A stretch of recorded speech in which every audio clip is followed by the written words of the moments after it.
If you're setting up your project settings from scratch every single time, stop, because you're wasting a ton of time. You can save a project preset that you can apply to your project, and you're going to be off and running. You can even have it set as the default setting so it automatically applies it when you create a new project. Hey, I'm Jason, and I help creators just like you learn DaVinci Resolve so that you can edit faster, you can sound better, because I'm an audio guy, and you can edit with confidence using DaVinci Resolve. This quick tip is going to save you a lot of time, especially if you use the same project settings over and over again. Let's jump in.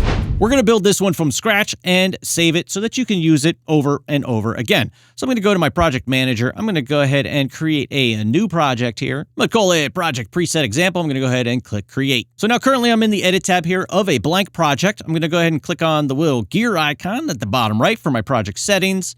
You can also go to the file menu and access your project settings there. That works out just fine. Now we can go through and change all these things that we want. Let's say, for example, we want a 4K project. So I'm going to come down and select 3840 by 2160 HD. You can choose whether this is a vertical resolution or not. Change your frame rate. This is what I typically use. We can come down here and set our proxy media, the different kinds of formats we might want to use.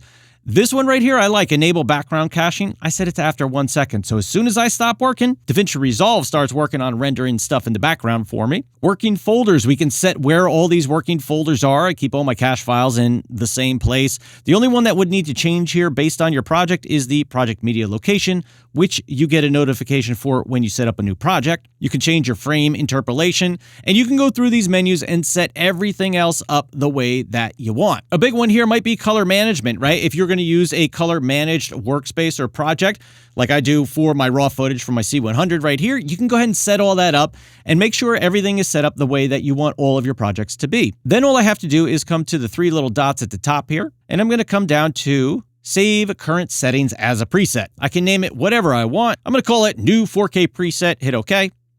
So now this is going to be a preset I can apply in any project. So for example, if I come to my 3 little dots, we're going to see at the bottom here, New 4K Preset, and I can load the preset. I can update it if I change some settings. I can set it as the default. And what that means is every time I start a new project, these settings are going to be the default settings for the project. So that comes in real handy if you're using the same footage, same cameras, same frame rates, all that kind of stuff. You want things to stay the same and you just want it set up like that when you get started. That's the setting you want to choose. Set as default preset.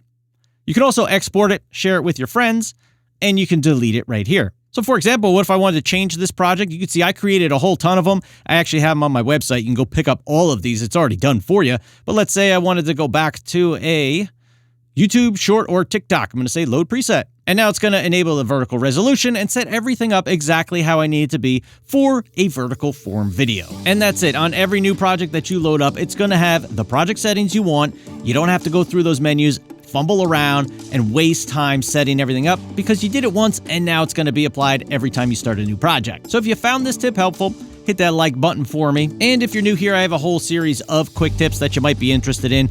Big playlist of them. I'll throw them at the end here. And you might want to subscribe so that way you don't miss any of the new videos that I put out. All right, I'll see you in the next one.